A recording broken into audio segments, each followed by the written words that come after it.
to QTalk Live. I'm Q Farm Gray. Oh, look at that. It's interesting. I just hit my hand on the workbench and it made something click.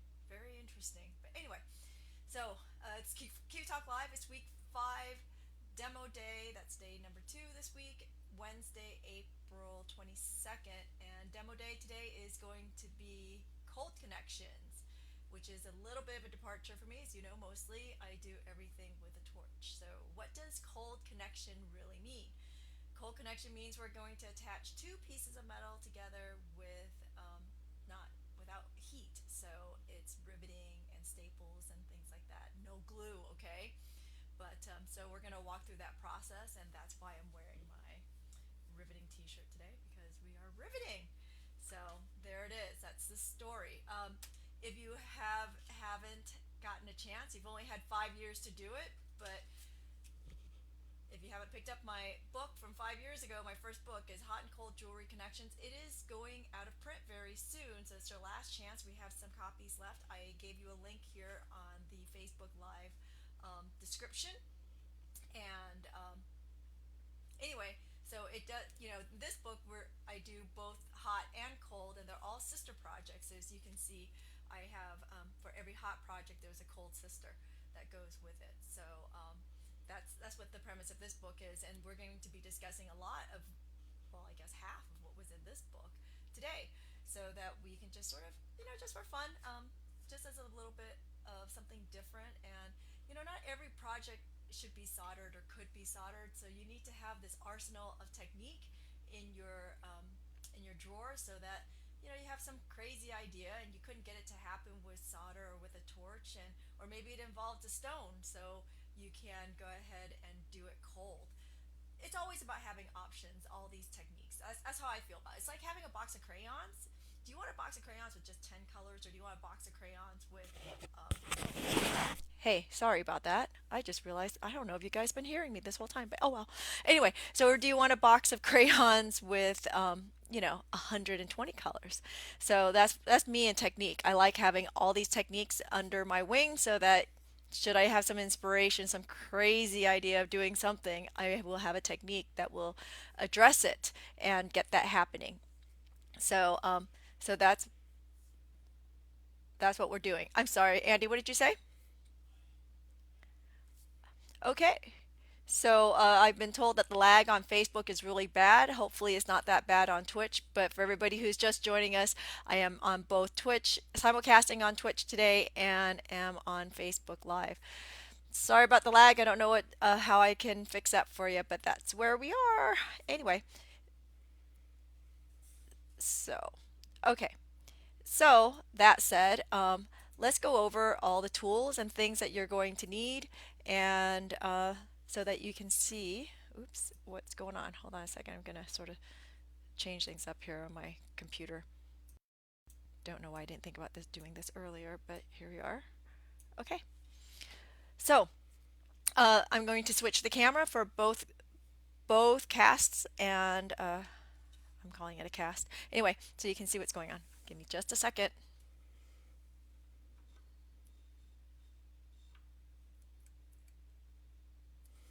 Okay, and then we're going to move you down. Oops. And I just went offline on Twitch. Something just happened. Hold on. I did it again. Used. Let's go back. Oops. And sorry, I have no idea what I just did. I lost everyone on Twitch.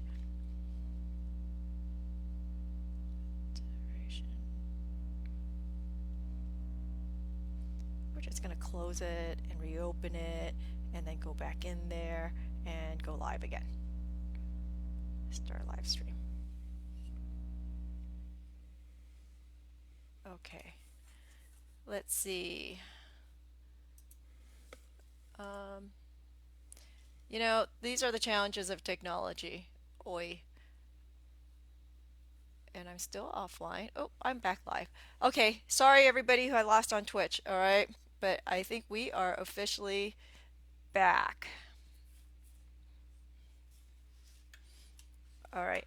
So while they're going to give a minute here for everybody on Twitch to catch up because of the little bit of lag. Um, Cold connections. You can bring two pieces of metal together. We're going to be using today tubes and what else? And wire, because again, there's just different options that you can do. All right, everybody should be caught up by now. So what do we need? You will need a riveting hammer, okay? Just something small. Why wouldn't we use a chasing hammer? You can use a chasing hammer. However, a lot of times people who use chasing hammers, it's a little too heavy for them, and they don't control how hard they're hitting. So a lighter hammer is best. This is only like 2 or 3 ounces, so you want something a lot lighter. Okay, you will, if you're doing tube rivets, you're going to need a center punch. If you are, oops, and with the tube rivets, if you don't have a pre-cut tube, you will need a jeweler saw. A tube cutting plier is also a really good thing to have. It will help make life a lot easier for cutting those tubes. I like to use a 2-hole drawdown punch. If you don't have this, for standard 16 or 18 gauge wire, you can use drill bits. It's number 56 and number 54 drill bits for those two wire sizes. You're definitely going to need a bench block, a file. Burnishers are really great for smoothing out metal. A pair of tweezers will be your best friend because we're working with tiny little rivets, and cut lube for the saw, a mallet of some sort. You know, leather mallet's nice, and if you don't want to go to the expense of a leather mallet, you can definitely do a yellow nylon mallet. A pair of shears to cut with. The DAP is optional. I'm going to show you how to use that. We're going to curve some metal here. Some tubes, sandpaper, and some steel wool. Steel wool I always keep in stock is 000 steel wool. No, I'm sorry, quadruple zero steel wool is what I keep. If you don't like steel wool, because I know a lot of people just absolutely hate steel wool, another thing you can use is a brass brush. It's just for cleaning the metal and whatnot. You know, there's also a thing called brass wool. It does exist out there, and the advantage of using brass wool is so that you don't contaminate your pickle.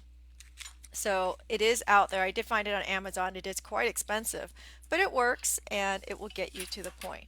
So anyway, that's first.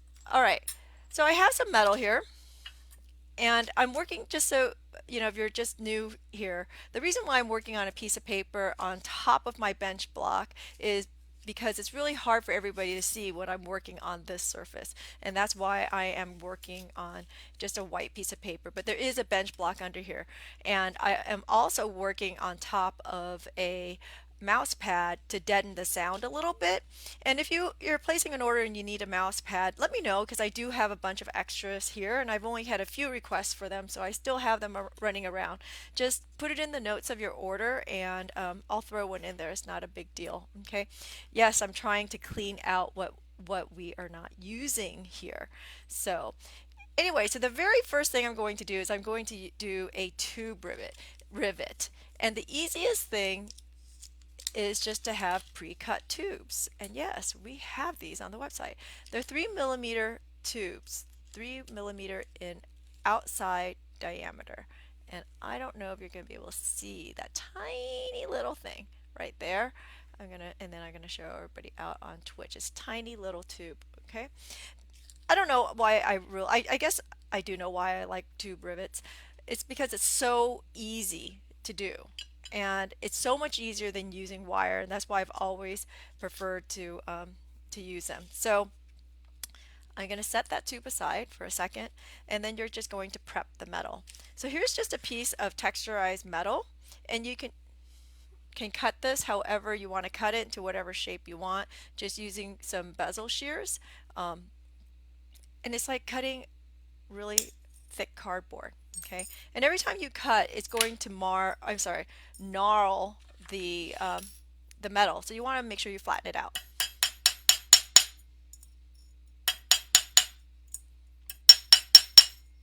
Okay. Another thing it's going to do too when you go to cut your metal is it's going to create a sharp edge, and a really easy quick way of reducing that sharp edge is by taking out a curved burnisher. You see there's a curve on here, and just running it along the edges, and this will absolutely burnish and take off all those sharp edges.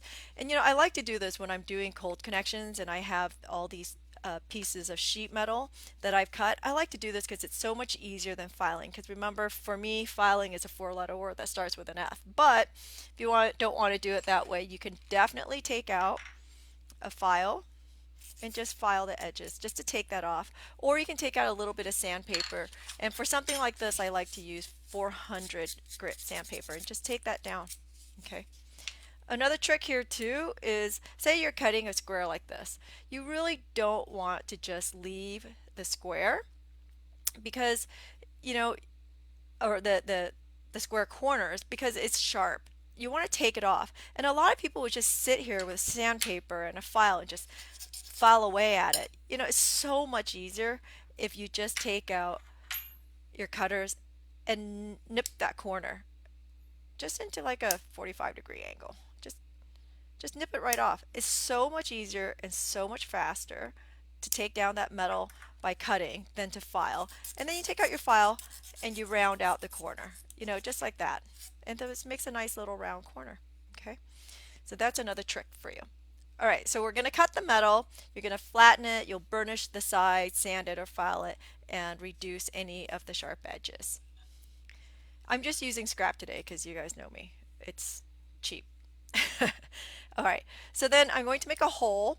I'm using a 2-hole drawdown punch. All right, so there's always a big hole and a small hole, and if you have the same one that I have here, there's always a silver side and a black side. So the way to remember this is silver for small and black for big, and you want to use the black side. Okay, and you're going to say, when you do this, you're going to say, oh my gosh, that hole is so big. Are you sure? The answer is yes, I'm absolutely sure that that is the right size. All right, so then I have just a flower here that I want to connect to this piece. But before I do that, I want to cup it, just because I don't like it flat. I like things very dimensional. So I'm going to put it in my dabbing block, and that's what a dabbing block is for. All right, so you want to take out a dab that fits inside the hole. If it looks like this, it's not going to work. It's too small. So make sure that you put it in a hole that's big enough for your piece. Actually, this is going to toy with me, so we'll go a little bit bigger there. As you can see, the flower fits inside the well. The dab fits inside of the well. Also, put this in, take out your mallet, and voila. Look at that. You have a cupped flower. Okay? Set that aside.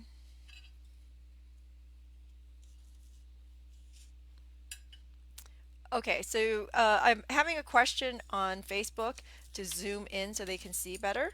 Hold on a second. Let me see what I can do. Okay? Let me see if I can fix that.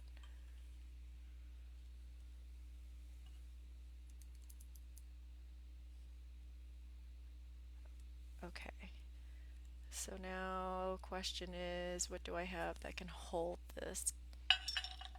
Whoops.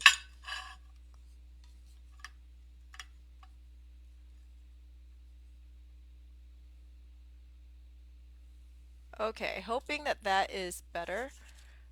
And that over just a little bit. And see if I can bring in twitch a little bit tighter too. Okay. Okay. Sorry, Andy.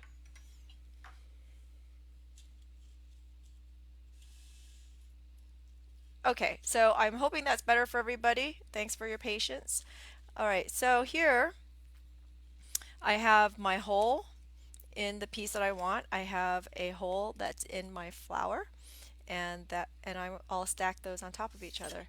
I have my tube here, and this is where your tweezers are coming in, and I'm just going to put the tube right on top of the bench block, take out my center punch, and put it on top, just like so.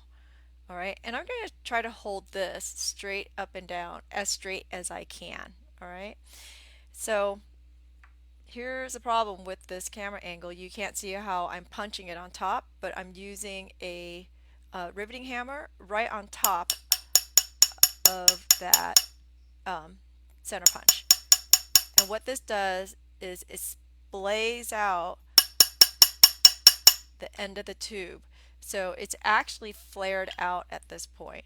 And you know what? Hold on. I think I have a detailed shot.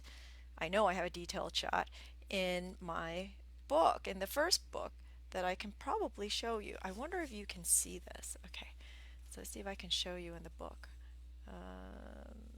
Oh, there it is.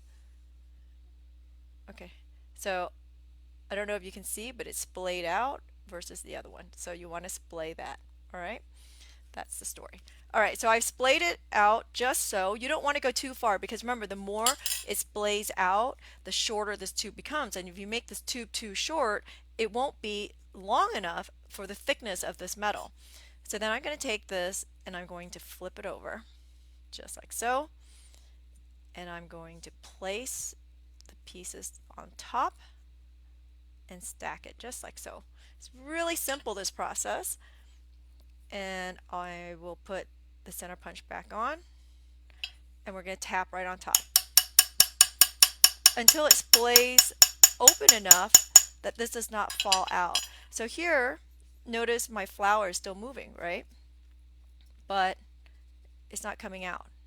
It's on there. So if you want this flower to articulate, or whatever your pieces are, so say you're making like little fun stick people, I'll say, with the hand, with the arms and the legs, and you want it to articulate, then you just want to splay just enough so that it doesn't fall out and still can move around. But if you want it to go ahead and secure it, keep going, and you'll see it will splay all the way down. And look, whoops, and of course, it went right into, oh, that's funny, it went right into my paper. Remember, we're not used to doing this on paper. That's hilarious. Okay, but look, it doesn't move anymore. Okay, so show everybody out there on Twitch. And you can see on the back side, it's completely splayed. And what's sort of fun, is you can also just put the rivet in a hole, and it makes it a decorative hole on your metal. It has this nice little rim on it. So for everybody who's joining me, I am on Twitch also and simulcasting as we speak, and it is simply QFomGray if you're looking for my handle there. Okay. So that's how you do a tube rivet. Now, what if you don't have tubes, or you have thicker pieces of metal? Then what you will need to do is you will need to cut some tubes, and you will need to purchase some tubes, obviously. And again, it's up to you to the size that you purchase of tubing. Like usually tubing comes in a 1 foot length, and whatever diameter you get, you'll match that up with a hole, or whatever hole you have, you'll get a diameter that matches up with it. Okay, but if you got a length of tubing and you need to cut it down, I'll show you how to do that. All right, so because again, the reason why you would do this is A, if you didn't have pre-cut tubes, or B, you have a lot of thick metal that you want to go through, and 3 millimeters just isn't enough. So here I'm just going to mark my tube where I want. It's about 4 millimeters. Yeah, 4 or 5 millimeters. And I will move this camera just a little bit up so you can see. And you see here I have a tube cutting plier. I love this tool, and there is a slit in the middle. So where my mark is, I will put it right in between that slit. All right. This tube is really small, so it's going to slide around a little bit, which is okay. And get some glasses on. And you'll take out your, oops, let's try that again. Take out your saw. I didn't tighten that. So saw blade in, and it needs to be working its way down like a Christmas tree. The saw blade needs to be facing down and up, okay? And I'm going to tighten it by just loosening the back end, putting the back onto the table, and while it's on there, I'm pulling down, and then I tighten it. So just like that. All right. Cut lube. All these steps I keep forgetting. Tells you how often I don't do this. Okay. Just a little bit of cut lube. You know, cut lube is argumentative. I know some people believe in it, some people don't. And I say do whatever works for you. This is not so technical in the cutting part that I'm going to worry about it. So here, again, the mark is in between the slit. The tube is in between the hole. And I'm bracing this on the table. I'm not holding it off the table. You need it braced on the table. I'm going to uncross my legs and spread them and put the saw in and saw. Okay, this tube is a little bit small for this tube cutting pliers. So I'm going to move it up a little bit. Do not squeeze so hard that you flatten the tube, okay? Or misshapen it. You want to hold it gently. Okay, so this is fighting me. So what I find is just by stroking up until it comes back is what I do. And voila, boom, done. So I was able to very, very quickly cut this teeny weeny little tube. I don't know if you can see that, but it's tiny, right? And I can actually, with the tube cutting plier, cut a slither of this off. I've been able to trim the stuff by 1 millimeter, so it's been really nice to have that tube cutting plier. All right, so then we'll do this again. We have a longer tube than what we had before. I will make another hole with my 2-hole punch. And I already know this hole is going to be too big for this. Actually, I wonder, nope, that'll be too small. But that's okay. Because what's nice about tube rivets, it's pretty forgiving. That's what I like about it. All right. So I'm going to stack up 3 pieces this time because I have a fairly long tube and I can do that. So I'm going to also add this flower. So to do that, the hole is too small. So I'm going to stick it in here too and make a larger hole. Okay. Here we go. There we are. All right. So if you have questions, throw them at me. It's a really easy project today. There's a bit of a burr on here, so I'm just going to file it a little bit. And if you notice, I know, I'm a double filer. I totally believe in double filing. I mentioned that the other day. And again, the tube goes on. Oops, and you can't see that. So I'm going to move it back on here. There we are. And there's a curve in my paper. It's bowing up, so it's not letting me hold the tube flat. Oops. Let's see.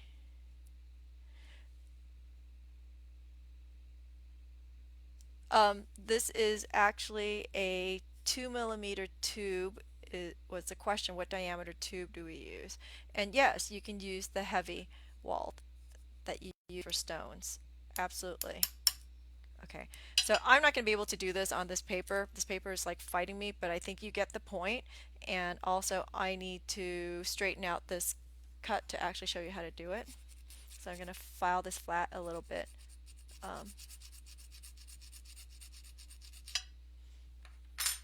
Why am I not using handheld single punches? It wasn't the right size for me, So that's why I'm using the two hole, and I like the two hole punch better. It's a personal preference.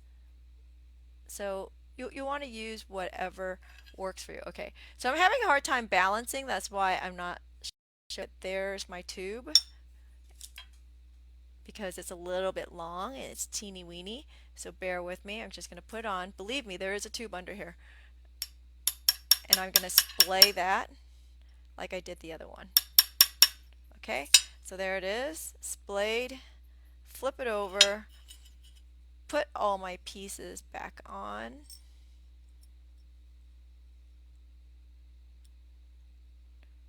Like so. And put the flour in there. Back to my tweezers. You know, I don't use tweezers all that much, but the last few weeks they've really come in handy. And so now I'm just going to do the same on the other side and keep splaying this until they're attached, just like that. Done. Easy peasy, right? So that's a tube rivet, and it's still articulating a little bit. I can go a little bit further. And you want to try to keep this straight. I wasn't particularly straight. The tube was a little bit too long for the pieces, but that's okay. You guys, the whole point is just to show you how to get there. And as I splayed, even the backside splayed even more. So that's how you would work it.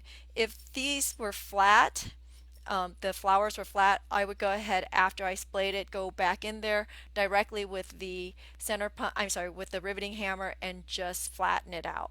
Okay, so that's how you do a tube rivet. So now let's move on to a wire rivet. So you'll need a flex shaft to do this. Let's go with the number 54. So, and I'm going to move to the flex shaft. Oops. Oh, I just dropped my chuck. Chuck went flying.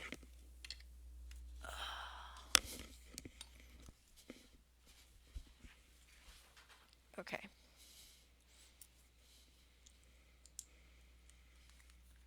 Open that up.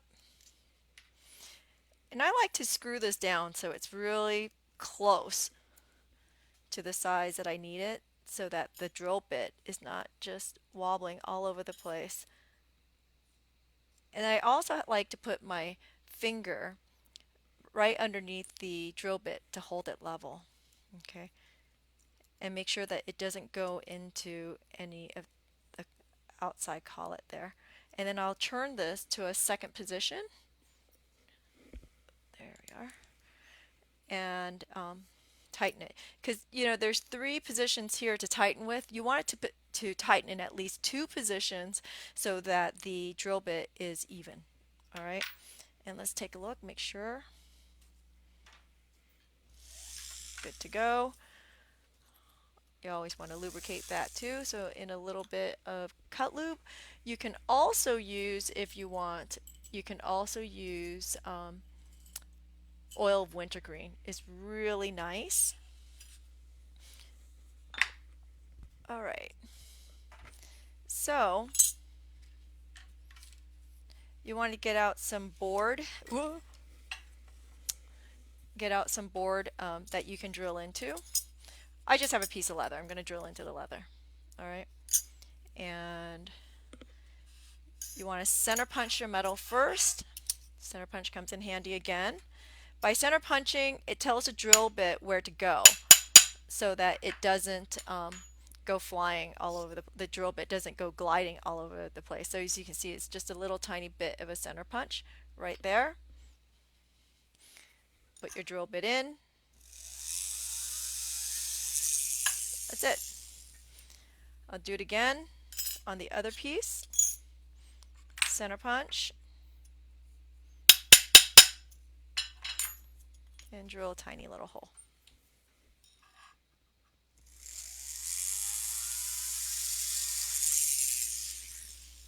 So number 54 should be 16 gauge wire. I have a piece of 16 gauge wire here, and it should fit in just like that. Okay. Set that aside. And I like to draw a ball on the end of my my wires, and you'll see why here in a second. So I'm going to take out my torch. I know we're doing cold connections, but yet I'm pulling out a torch, right? And I'm just going to make a quick ball. And I'm facing sort of away here, sorry, because I don't want to be blow torching the camera that you're looking at or looking through. And I'm going to go right over. This is 16 gauge wire, copper wire, so it's going to take a little bit to draw this ball. You can use any wire you want. You can use brass, sterling silver, fine silver, whatever. It all works. Do you have to do this part? No, you don't have to do this part, but I find it to be a nice look, and I also find that it makes my life a lot easier by doing this. There it goes. Come on, ball. Alright. No, it doesn't have to be a particularly large ball. Okay, there.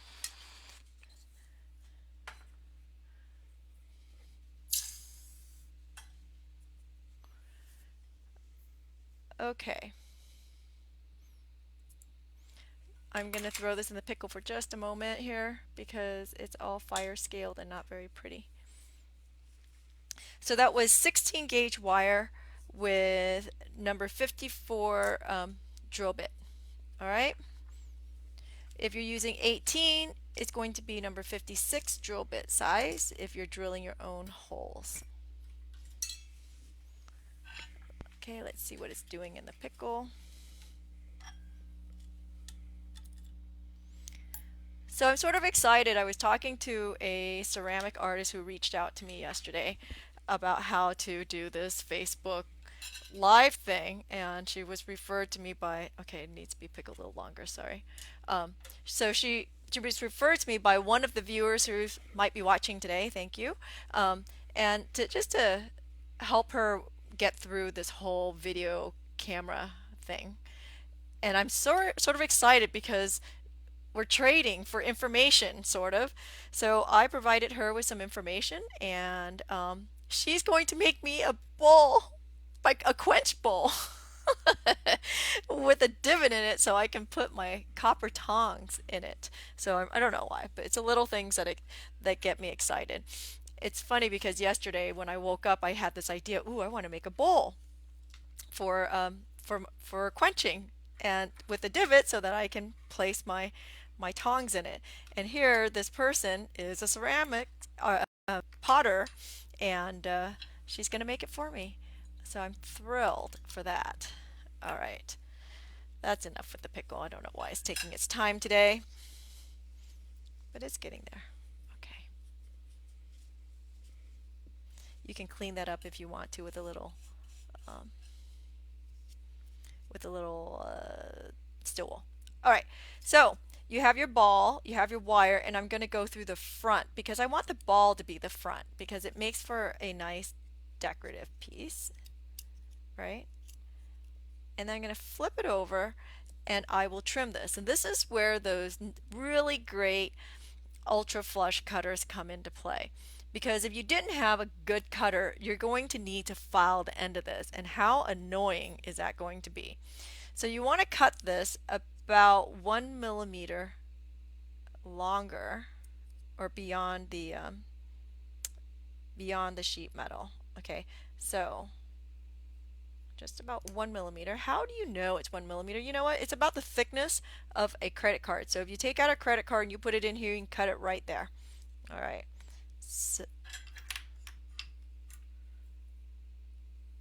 So all these items are available on the urbanbeater.com, and I have them also listed on the description. All right, so again, this is where the tweezers came into handy, so I didn't drop the ball or the ball pin out. There it is. And I am simply going to go in with my riveting hammer and I'm going to just tap directly on there.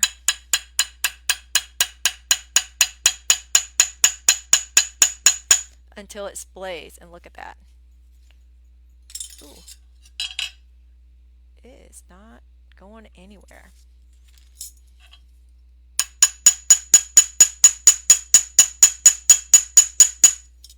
How fun is that? Can you see that?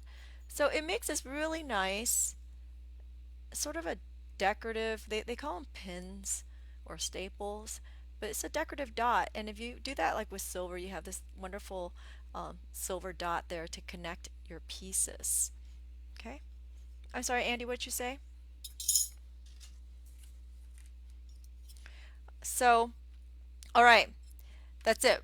There was a question earlier, a couple weeks ago, regarding how to do this if there was a gap in between. You just make sure that you put a tube in between the two pieces. So if you want this to look like a step up, so you would put a tube in between. Actually, you know, I'll do another one and show you how to do that. All right. We'll cut this. And we'll cut this. Make sure you flatten them out.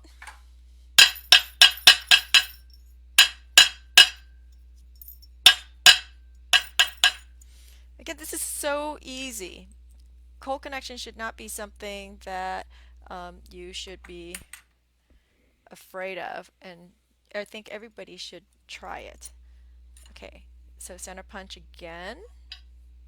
I'll do both of them this time.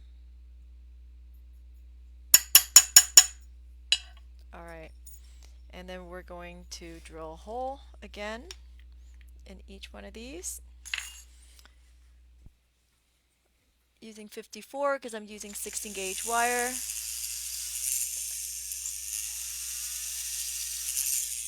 Just a little bit. I'm drilling into leather because I forgot to grab a piece of scrap wood, and I happen to have leather sitting here.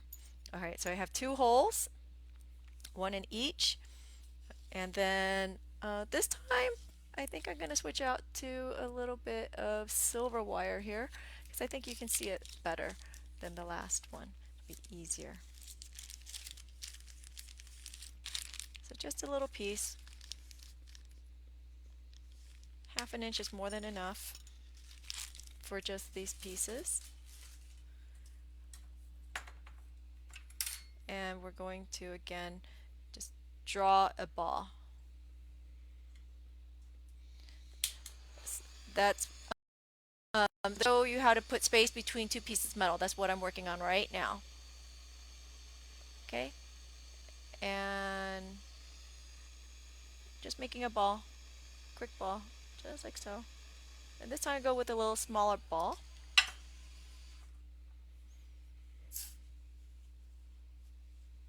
Set that aside. Alright, so I'm going to grab a tube. So we have these tubes online. They're sterling silver. I'm using copper today. And we also have some brass tubes if you want a bigger space in between. So what I'm doing is I'm grabbing that pin I just made with the ball and I'm going to put it into my first piece, and then I'm going to gently flip it over and I'm going to put a tube. Oh no, I chose a tube that's too small. Oh! Okay, I need to get a smaller piece of wire. I made an assumption and my assumption was not good. So hold on. Let me go grab some 18 gauge wire this time. 1 second. So yeah, the 16 gauge was too big for the inside diameter of my tube. So I'm going to grab some 18 gauge here and do it again. Sorry. Which means this hole is going to be a little too big, but I'm going to show you it will still work. I'm going to make it work because that's what we do. Alright.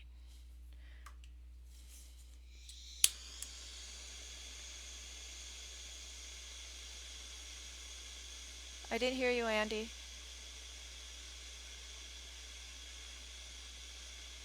Thanks for the compliments on the bracelet. This was a class I was running, I think, last year.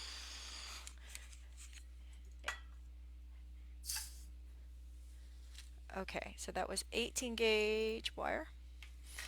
Let's see if my neck is good. Okay, good. The tube. All right, try this again. So, ball pin. Make sure the ball is bigger than the hole. Put it in, and I'm going through the front. I'm placing the tube on. So the tube is going to act as a separator. And then I'm putting the next piece on. I'm gently going to put it down, like so.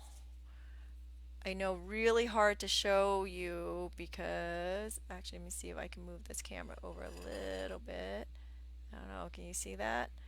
And I'm going to trim this off because it's a little too long, about 1 millimeter above the metal. And let's see if I can do this. Okay, I can already see that it is tilted a bit to the left. So I'm going to see if I can move it back. There we go. So you do want to keep the pin straight up and down, okay?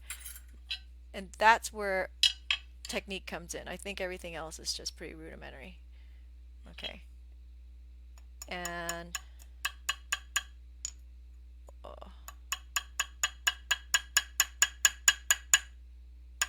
and that's how you do it. Oh, look at that. Okay.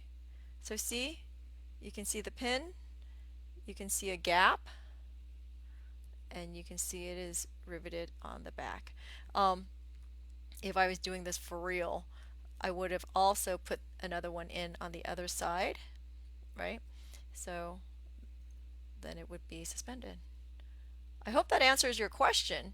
You can go as long as you want in here in this space. So if you had a longer tube, and this is where, you know, sawing your own tube is very advantageous because you can go as wide as you want and to accommodate whatever it is that you're doing to have that.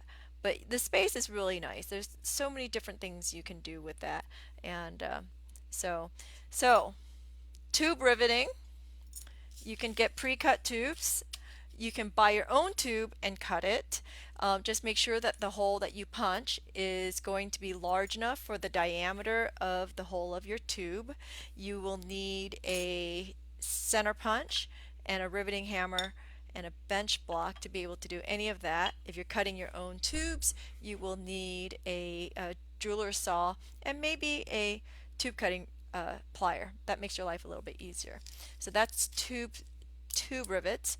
And then to do the staples or the wire rivets, you just need some wire and to punch your hole, whether it's with a hand punch, 2-hole punch, or with a drill. Either way, it all works. That's how easy the lesson is for today. Let's move you up. So I hope you find that interesting. Maybe we should make the camera not rock around, sorry.